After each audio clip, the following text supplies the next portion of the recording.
Merħba għal l-ewwel programm tal-ġurnata tal-lum is-sensiela Mix Zone, programm li se nibdew nitkellmu fuq il-Grand Prix ta' Abu Dhabi illi ħadkom intemm ftit tal-ħin ilu.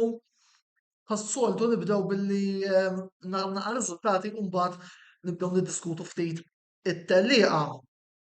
Mela, wara s-soltu Max Verstappen illi rebaħ it-19 tellieqa minn 22 darba spiċċa Charles Leclerc fuq Ferrari b'George Russell jispiċċa it-tielet għat-tim tal-Mercedes. L-postijiet l-oħra ta' żona punti jieħduhom Sergio Perez, Lando Norris il-ħames fuq McLaren, is-sitta t-tieni McLaren Oscar Piastri, Fernando Alonso Sebastian Martin, Yuki Tsunoda it-tminja fuq Alfa Tauri fid-disa post Sir Lewis Hamilton għal Mercedes u fl-10 pożizzjoni Lance Stroll għat-tim tal-Aston Martin fil-waqt illi Max Verstappen jalaq l-istaġun bil-brilju ila li xieħu wkoll l-aktar leb veloċi tat-tellieqa. U jekk irridu nkunu onesti, illum ngħidu illi jiena personali naħseb illi bħala tellieqa se jkolli nara jew it-tazza nofsa mimlija jew it-tazza nofsa vojta u dan għaliex fuq naħa iva il-McLaren irnexxielna nagħlqu l-istaġun fir-raba' post tal-kostrutturi kif nistgħu wkoll nurikom il-grafika li mbagħad se nerġgħu nidħlu fid-dettal fuqha żjed tard, imma araw naqra kemm tlifna ir-raba' post fil-kampjonat tas-sewwieqa. U l-ewwel espressjoni illi qed tiġini f'rasi nfakkarkom ukoll illi qegħdin f'xandiera diretta daqstant tinsewx ukoll tintervjenu min irid jgħid tiegħu. L-ewwel ħsieb li għandi fuq rasi huwa ikolli nammetti it-tunell baqa' bir-riħa il għaliex iva kont qiegħed nittama illi niksbu ir-raba' post u dan għaliex it was there for the taking, imma a slow pit stop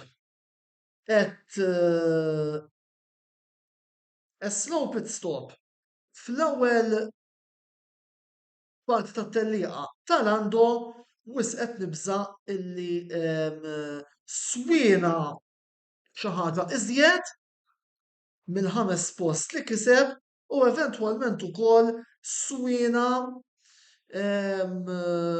dak ir-raba' post fil-kampjonat tas-sewwieqa illi għalija personali bħala Antonello ultra tal-McLaren inkun ċertament rajtu bħala xi ħaġa simili għal rebħ tal-kampjonat meta tqis fejn il-McLaren konna fil-bidu tal-istaġun meta konna hemm isfel, kulħadd kien qed jgħidilna it-tmien l-aqwa karozza biss min-naħa l-oħra xorta qed nesprimi s-sodisfazzjon għal fatt illi anki kif qed jikkwota tajjeb ħafna Tgħidżil ta' Bone irnexxielna xorta nispiċċaw ir-raba' fil-kampjonat tal-Kostrutturi. Allura, insellem ukoll il-Dejdzil hawnhekk, allura ma nistgħux ma nixu jkollna raġuni għalfejn nilmentaw. Iżda ngħidu grazzi lit-tim, grazzi lil Zac Brown, grazzi lil Andrea Stella, grazzi lil Lando Norris illi minkejja kollox ma rridux ninsew illi ġab diversi podi ġab diversi podi fil-fatt ġab sitt tieni postijiet u żewġ tielet postijiet u grazzi lil Oscar Piastri illi matul dan l-istaġun apparti illi spiċċa darbtejn it-tieni ġab ukoll ir-rebħa fil-sprint tal-qatar. U tistgħu tgħiduli għax hija sprint u hija inkalkulabbli, għaliex nerġa' ntenni. A win is always a win. Piastri rebaħ sprint race. End of story, dik hija tiegħi u ħadd mhu se jneħħieli. Għaldaqstant, xorta waħda il-McLaren inqas li kellna staġun pożittiv. Alla volja fl-aħħar kellna xi wobbles, Lando għandu xi jitgħallem il għaliex għadu jagħmel ċertu żbalji illi jistgħu jkunu differenza bejn ir-rebħ ta' tellieqa din post bħalma rajna f'Las Vegas, bħalma rajna l-bieraħ, imma iwa jiena nemmen illi qegħdin fit-triq it-tajba u li bit-trazzjoni tal-fari Zac Brown u Andrea Stella nistgħu nkomplu mixjin. L-iktar ħaġa importanti però u nibqa' nenfasizza fuqha illi matul ix-xitwa ix-xogħol fuq il-McLaren tal-2024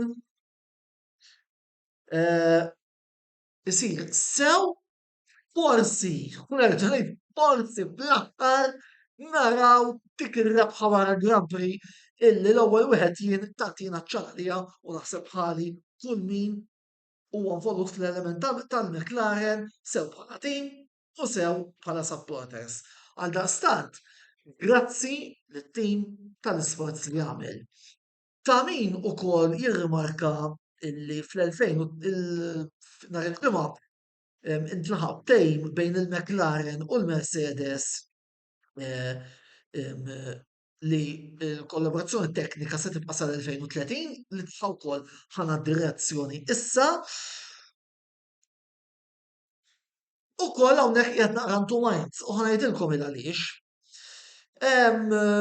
Fuq naħa irridu nqisu li l-progress sar kemm minna li rġajna lura morna mal-Mercedes. Irbaħna tellieqa sprint, irbaħna l-famuża tellieqa ta' Monza, diversi podi, issa ukoll rġajna lura mal-ewwel erba', imma l-fatt huwa li bqajna ma' customer engine. Issa jiena m'għandix dubju li l-Mercedes se joħorġuna ta' nies u l-ixtol wara kollox irid isir fl-MTC fil-karozzi tal-McLaren, imma jekk ikollna kellna a works engine dejjem aħjar u jiena nibqa' ngħid li l-aħjar tim illi jista' jiġi għalina kien il-BMW. Voldieri, imma apparentement it-tmexxija ħassitha komda tibqa' mal-Mercedes, nerġa' ngħid jien m'għandix dubju l-Mercedes se joħorġuna ta' nies. Jiġifieri imbagħad irridu ngħidu kollox. Biss xorta għadna a customer team illi bħalma jgħid nies bħal kbir Ron Dennis biex tirbaħ irid ikollok a works contract. Imma minkejja kollox Voldieri jekk kolli nagħti il-marka għal din il-mossa xorta nagħti 6 minn 10 il għaliex nemmen li mal-Mercedes tim b'esperjenza wkoll ser navvanzaw il-qudiem. U jiena nemmen li jekk xi darba l-Mercedes jirtiraw awtomatikament se nkunu aħna li ħaniġu il-works team tat-tim tal-magni eventwali Mercedes. Imma ovvjament qed nitkellmu fuq xi ħaġa li hija utopja li nemmen li t-tim tal-Mercedes se jkompli. Tim tal-Mercedes illi b'xi mod ukoll u hawnhekk ippermettuli nifirħilhom irnexxielhom jiksbu it-tieni post tal-kampjonat tal-kostrutturi 409 punti u dan minkejja illi ma rebħux tiġrijiet kontrarju tal-Ferrari u wkoll kisbu tlieta, tlet podi Russell, kisbu xi sitta seba' podi overall. Biss kienu iktar konsistenti u għaldaqstant ukoll nemmen li l-Mercedes ġustament spiċċaw il-kampjonat tal-kostrutturi fit-tieni post. Bravi huma ħaddieħor jista' jibqa' jifraħ bir-rebħa ta' Singapore, jista' jibqa' jifraħ bil-pole positions, fadallu x'jaqdef ukoll biex jerġa' jiġi għal livelli li xi darba kien. Insomma, kulħadd għad fadallu x'jaqdef, sew aħna sew il-Mercedes u sew il-Ferrari, vol dir inutli noqogħdu mpon nitfgħu botti u kontro botti. Fuq il-Red Bull ma nixxi ngħidu 19 rebħa minn 22, Perez inutli għattil ta' fuq dak il-kuntat li kien hemm ma' Norris, naħseb illi provajt għazziza naqra, 5 sekondi penali ta' ġustifikati għalik Mexico. U tik twissija minn issa li jekk musta tkun minn hemm fl-2024 malajr Horner u Marco Sejru il-bib. Jiġifieri Perez għandu ħafna fuq x'jaqdef is-sena li ġejja. Ovvjament, semmejna wkoll tkellimna fuq il-McLaren, Norris u Piastri l-5 u 6, Leclerc kellu tellaqgħa tajba llum, spiċċa t-tieni, beda juża moħħu biex jipprova jpoġġi l-pressjoni fuq Russell u dik nistqar li oġbitni għaliex jiena ma trid ngħid kollox. Vera, u din anke nitkellem ukoll mas-supporters tal-Ferrari, vera li jiena l-Ferrari nqishom bħala l-akbar rivali, imma mbagħad iż-żewġ sewwieqa tagħhom jogħġbuni immens. Jiġifieri, sew Leclerc u speċjalment Leclerc u kif ukoll Sainz illi magħna kellu passat tajjeb ħafna u sa ċertu punt ukoll huwa sew validu u li fil-fema tiegħi is-supporters tal-Ferrari mhux kulħadd għadu jara kif suppost talenti ta' Sainz. Jiġifieri, Sainz huwa sewwieq kbir, Sainz huwa sewwieq tajjeb daqs Leclerc meta jrid.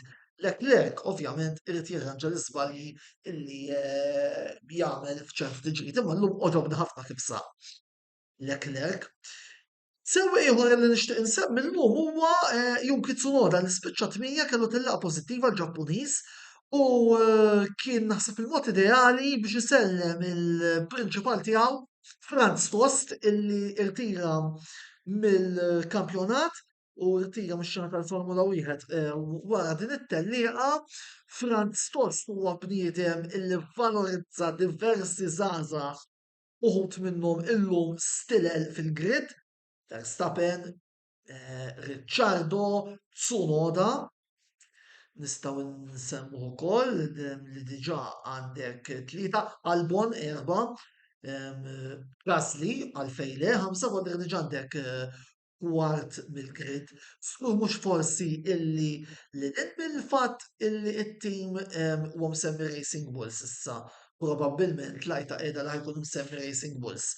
Imma żgur mhux forsi illi Tost se jinħass fil-paddock il-lajnejn tiegħu għat-talent żgur illi se jinħass u żgur mhux forsi illi fil-klan tal-Alfa Tauri ħansejħu issa il-figura ta' Franz Tost ukoll ser tinħass.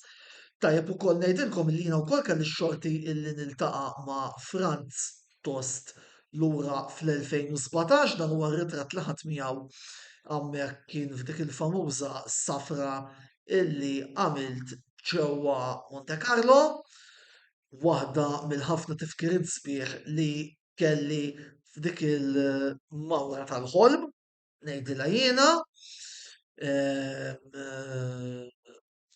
kolli l-onur ukoll li niltaqa' ma' dan il-personaġġ u kif taraw nieħu ritratt miegħu dak kien Race Day Morning meta ħadd dak ir-ritratt ma' tost. Il-bqija fehm, ma tantx għandna xi nżidu, nerġgħu nagħtu ħarsa lejn il-klassifika tas-sewwieqa l-ewwel l-iżball ta' Tsunoda sewa Fernando Alonso spiċċa telleqa fis-seba' post u ġab u ir-raba' post, issa qed tgħiduli punt indaqs.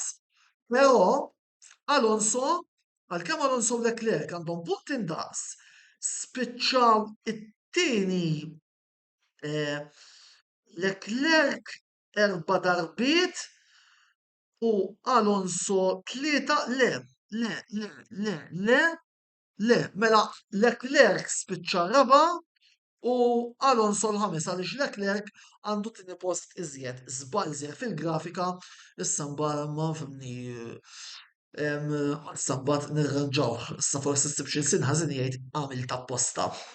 Anyway. Biss però kif qed taraw Lando Norris spiċċa s-sitta xorta u kampjonat pożittiv għall-isfida tal-McLaren.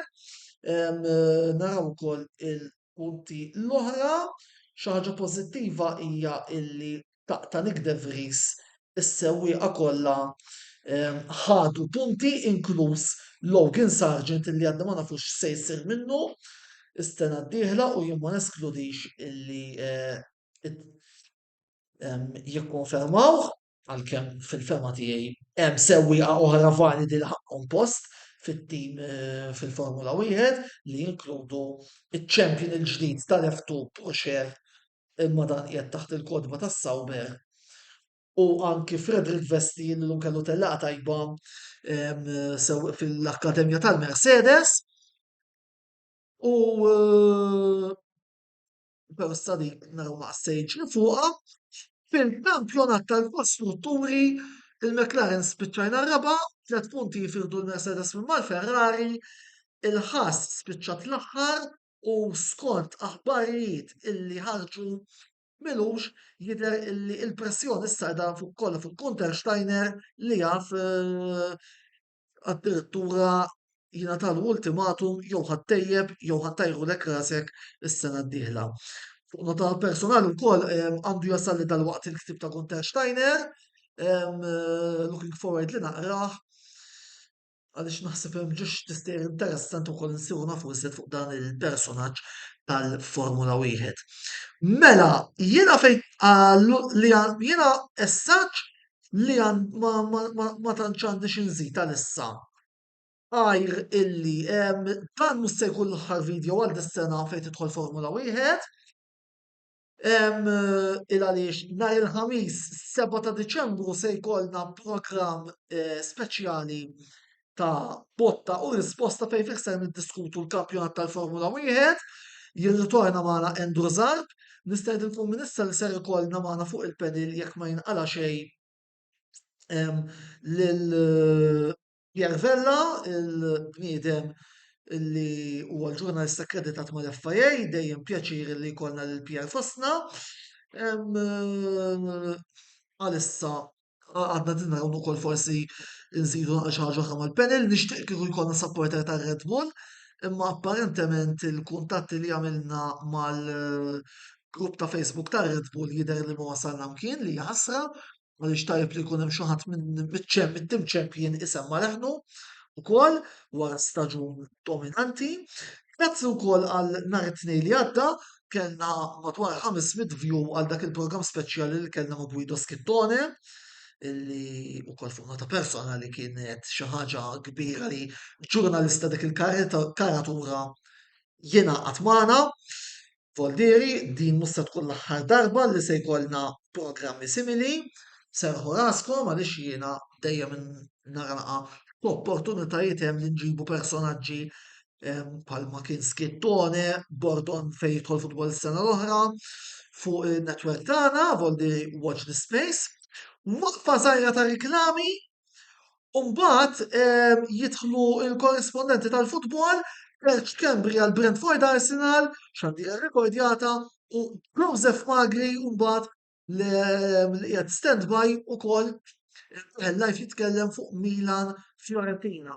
Lili terġgħu taraw lil-lejla ma Markx Kembri wara l-logħba Juventus Inter. Fuq dik il-logħba nitkellmu lejla live fil-11. Ħudu ħsieb, Forza McLaren u niltaqgħu hemm.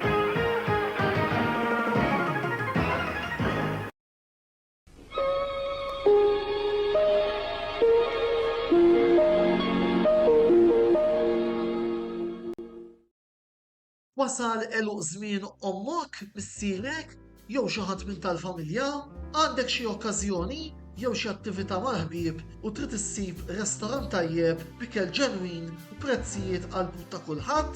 Post wieħed għandek issib El Katalan tax-Xajra fejn issib għażla vasta ta' pizza, pasta, grills u għaġin f'atmosfera b'element familjari. Għal bookings ċempel fuq 21-800-997 jew żur is-sit tagħna għal iżjed informazzjoni. El Katalan, ir-ristorant għalik.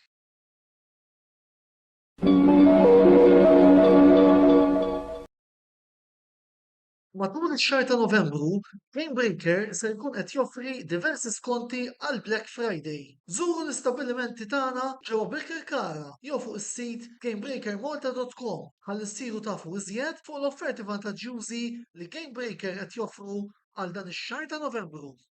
Gamebreaker, l-aqwa logħob tal-PlayStation, Xbox u Switch.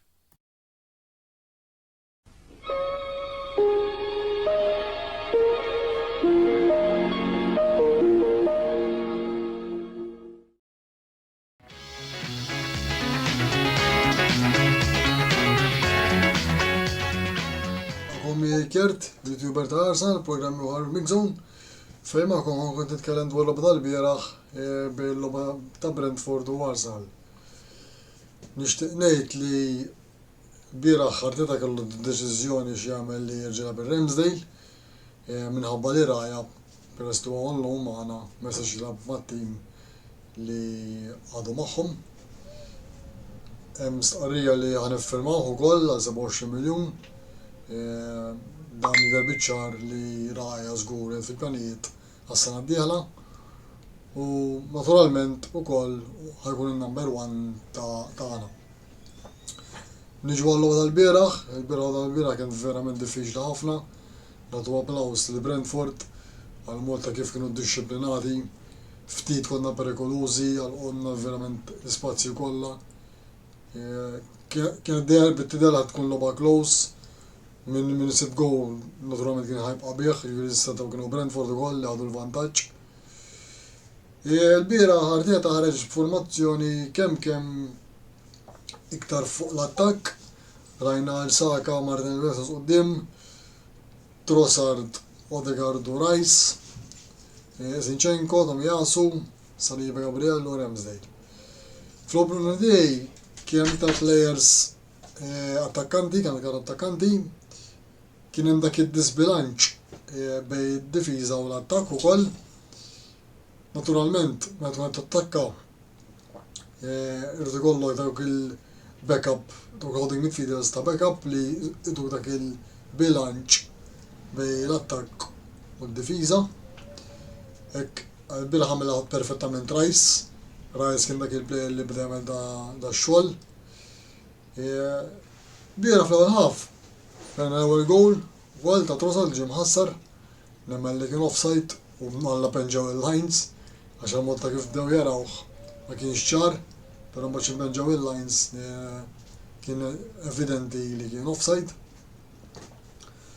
Kellna ħaf kemm xejn kwieta wkoll l-ewwel ħaf kienet ħaf fejn ma tantx offriet azzjonijiet. Kellna l-pressure fuqna wkoll bieraħ il-pressure wara l-logħba tal-Liverpool meta ġew draw mas-City ridna bil-fors rebħa biex nitraw fil-quċċata. Meta daw morru wara nsibu daw ir-riżultati u jkun hemm isnaħna dejjem inbagħtu ħafna, ma nafux nelmew dik il-pressure u nibgħu nirbħu bl-iskoroli, dejjem inbagħtu, issa oħra wkoll. Biss però meta tirbaħ hekk kif jgħidu l-Ingliżi ugly win, jidher biċċar li ħankunu dak it-tim li ħankomplu nikkompetu għas-sena d-dieqa għal dan l-istaġun kemm ma' City u Liverpool. Xorta baqa' triq twila, Liverpool u City ma tista' aktar mihom, jien fl-opinjoni tiegħi City xorta jibqgħu l-aqwa tim li hemm warahom il-Liverpool u hekk nibqa' ngħid Liverpool huwa tim li fl-opinjoni tiegħi jista' jibqa' ma' City sal-aħħar tal-istaġun. Aħna s-sena ma rnexxinniex, vera kellna ftit injuries li naturalment rajni uffiċjal li jaffettwaw, kellna saliba ma ninsaw qatt. Palissa din fil-qoċċata, nemmen li ħaqna l-inqas tim li qlajna goals ukoll b'telfa waħda, kull ma qlajna xar goals. Jiġifieri hija stqarrija fej verament qegħdin nuru biċ-ċar li ħankomplu nibnu fuq din il-logħba tal-bieraħ ma' Brentford. Issa għandna logħba importanti fiċ-Champions League nhar l-erba' mal-Lens. Rridu punt biex ngħaddu, rebħa biex ukoll nirbħu l-grupp u mmorru għall-fażi li jmiss. U mbagħad ħanerġgħu nilagħbu mal-Wolves nhar is-sibt fl-erba' ħatkun logħba home, logħba oħra interessanti u ferm diffiċli żgur. Wolves kulħadd jaf kemm huwa tim verament b'saħħtu.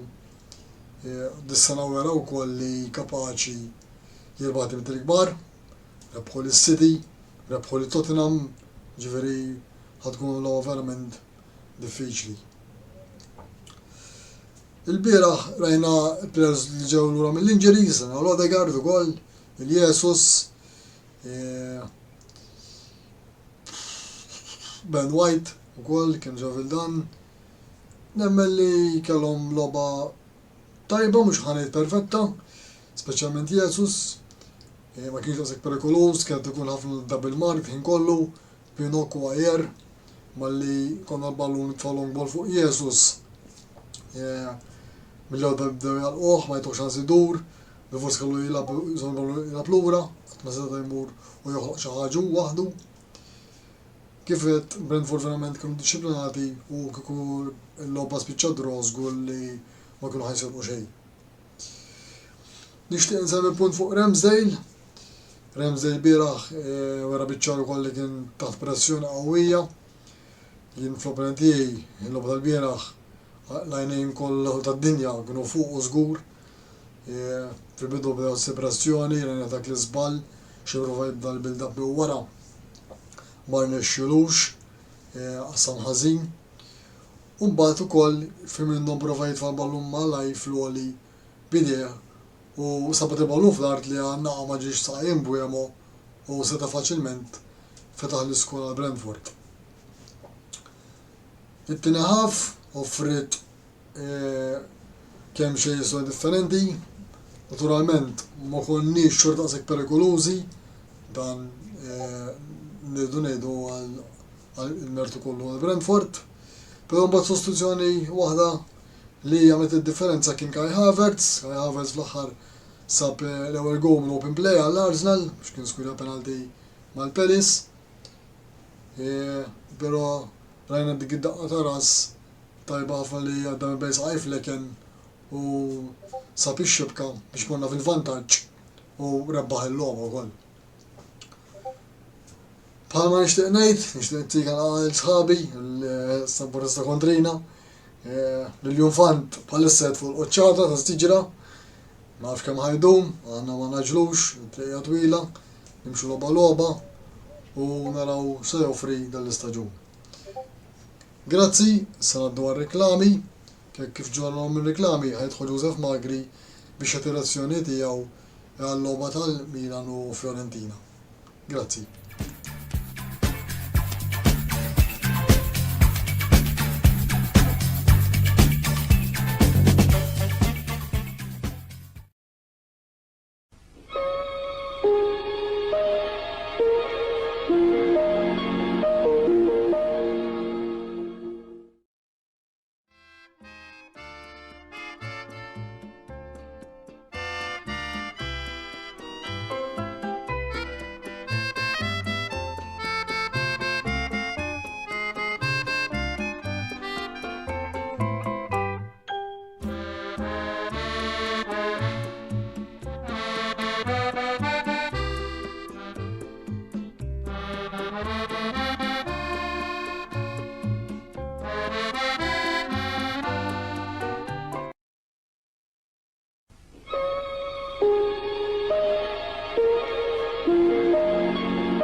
Huwa nofsinhar tajjeb il-kulħadd, speċjalment il-dawk li huma Milanisti, nemmen illi wara xahar u nofs fl-aħħar għandna biex nkunu daqsxejn bit-bissima.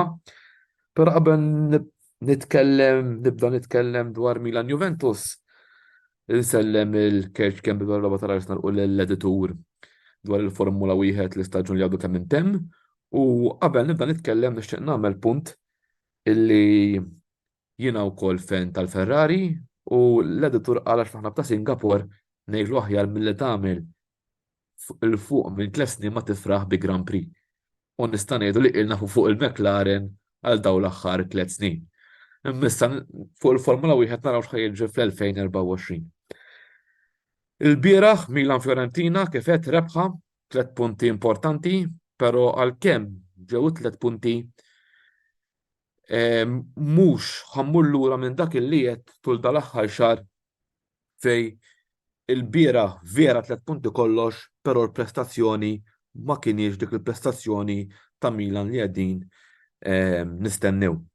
Rajna il-Popega, bdejna bil-4-3-3, rajna il-Popega lura ma l-ewwel 11 illi onestament mhux qed ngħid li l-abħażin ħandurija, però Pioli għal darba fetaħ moħħu u għażel li ma jibdix il-Kruniċ u fuq hekk naħseb il-bieraħ ħoqqu punt.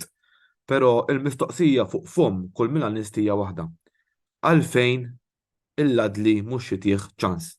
Din hija kurzita li kull Milanist bħalissa għaddej minnha.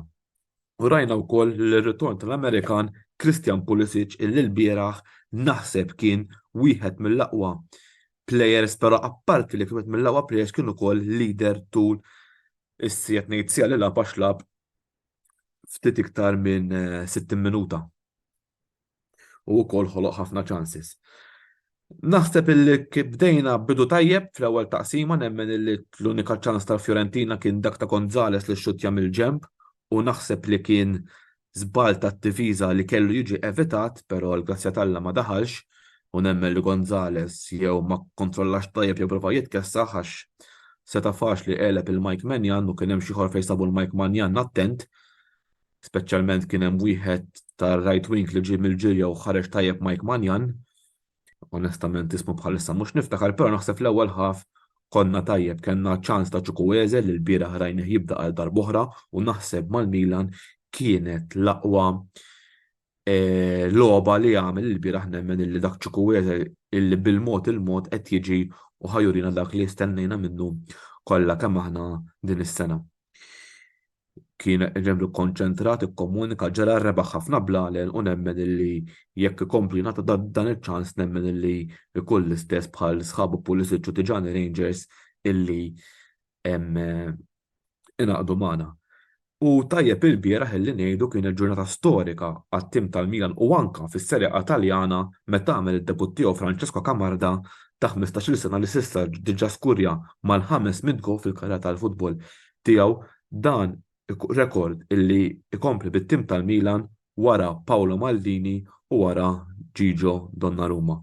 Nispera illi jimxi fuq il-passi ta' Paolo Maldini u ovvjament ma jażilx triq illi għażel il-goalkeeper tan nazzjonali Taljan Gigio Donnarumma. Imma dik hija fażi ta' weġa għal qalb tal-Milanisti li sfortunatament għadha ma ntesitx. L-ewwel taqsima fejn kellna ħafna ċansi, speċjalment id-daqqa ta' ras ta' Popeka minn li ġab li salva tajjeb il-goalkeeper ta' Fiorentina, qed nipprova niftakar s'ismu Taraccino, iva ġab saves tajbin ħafna. Ta' Popeka li onestament il-bieraħ naħseb kieku ma kienx il-gowler tagħhom nemmen illi fl-ewwel ħaf konna nkabru il-vantaġġ u naħseb illi bdiet il-logħba ta' Theo Hernandez bdiet isu mill-40 minuta x'taħseb illi fl-ewwel nofsija kien għadu ma sabx il-forma tiegħu, però nemmen li fit-tieni taqsima għamel partita tajba u rebaħ il-penalti li għeleb il-Taraċċano wara pass tajjeb ta' Jovic. Dik ħanitkellem fuq Jovic u jiena persuna li ma nħobbx maqdar persuna ħares fil-pożittiv, però l-pass illi ta' Jovic il-tiegħu naħseb kien l-unika ħaġa tajba li għamel Theo Hernandez, skużawni, Jovic tul il-partita x'nemmel fit-tieni tat-taqsima. Onestament tal-mistħija kif plejer t-esperjenza ma jiskurjax ballun bħal dak meta kien hemm ċukuwet il ġabu waħdu mal-gowler li kull ma kellu jagħmel kemm jeleb il-gowler, ġifieri onestament hemmhekk kellna wkoll nagħlqu l-logħba. Immorru fit-tieni taqsima, iktar ċansis li Krosta Hernandez daqqa ta' Chukwueze li reġa' salva tajjeb ta' Raċċano, però mbagħad fis-60 minuta inbidel Pulisic il-Bambin ried illi it-tlet punti jmorru għand it-tim tal-Milan. U kien hemm ġifieri ħafna u reġa' kien hemm għajdut rigward il-penalti li ħasbu li ngħata li kien ta' Fiorentina li ma kienx għax Loftus-Cheek kellu idu miegħu u wkoll jekk fl-ewwel taqsima apparti li suppost kellu jkun hemm karta ħamra ta' Pariżi għal fawlan fuq Teo Hernandez għaliex kien l-aħħar raġel kien hemm ukoll fim minnu l-istess Pariżi ħabat il-ballun bidejh waqt li prova jagħti cross Davide Carqaw Teo Hernandez u però hija parti mill-logħba li idejk tkun miegħek biex ovvjament ma kienx penalti tal-Fiorentina ma kellux nagħta penalti ieħor lil Milan u tal-Fiorentina ma kienx penalti. Fekkejo Tomori Malik tiegħu illi flimkien ma' Davide Calabria għamlu xogħol tajjeb ħafna nista' ngħid ikolli ngħid dwar ir-raġel tal-logħba ovvjament huwa Mike Mannion ħan niġi għalih iktar dal-waqt, però naħseb li dawk it-tlieta u anke Teo Hernandez li bħad difiża għamlet xogħla apparti Fekkejo Tomori illi għala safra, però naħseb jekk tkeċċa Pariżi fl-ewwel ħaf kien jitkeċċa Tomori għax ximprova jgħaddi Gonzales letteralment żammu u qelbu ġifieri dik kienet azzjoni li bil-fors tiġi evitata għax tefa' il-pressjoni fuq it-tim tal-Milan u anke fuq il-gowler Mike Maignan. Bidliet li kellna Krunic u Popega issa kif għadni kifet jiena minn ix-xifen ta' Krunic, però nemmen li l-bieraħ kellu jidħolna iktar kmieni mill-81 minuta. Kont qiegħed fejn sħabi Milanisti wkoll u qaluli l-ewwel darba li xtaqu li jidħol Krunic għaliex Popega ta' saħħtu ta' prestazzjoni ħafna aktar milli stennejna aħna ġifieri ta' prestazzjoni tajjeb għax ovvjament xirraj Popega wara li ma kellu staġun tajjeb xejn il-bieraħ naħseb l-istess bħal Chukwueze ta' prestazzjoni tajba u wkoll fin-nofs kien hemm Musa u Tiġani Rangers li wkoll għamlu xogħol tajjeb, ġifieri bażikament jekk ikolli nagħti persentaġġ numru minn wieħed sa 10 l-iskwadra kollha li ma ninklux il-Mike Maignan, l-iskwadra kollha ħaqqa bej 6.5 u 7 ma tajtix iktar għaliex ovvjament kien hemm żbalji banali li stajna evitajna. Ħanitkellem issa fuq l-erroj tal-partita il-gowler Mike Maignan li l-bieraħ naħseb rajnieh bħala Anġlu. San Manjan kont ħanibda ngħidlu.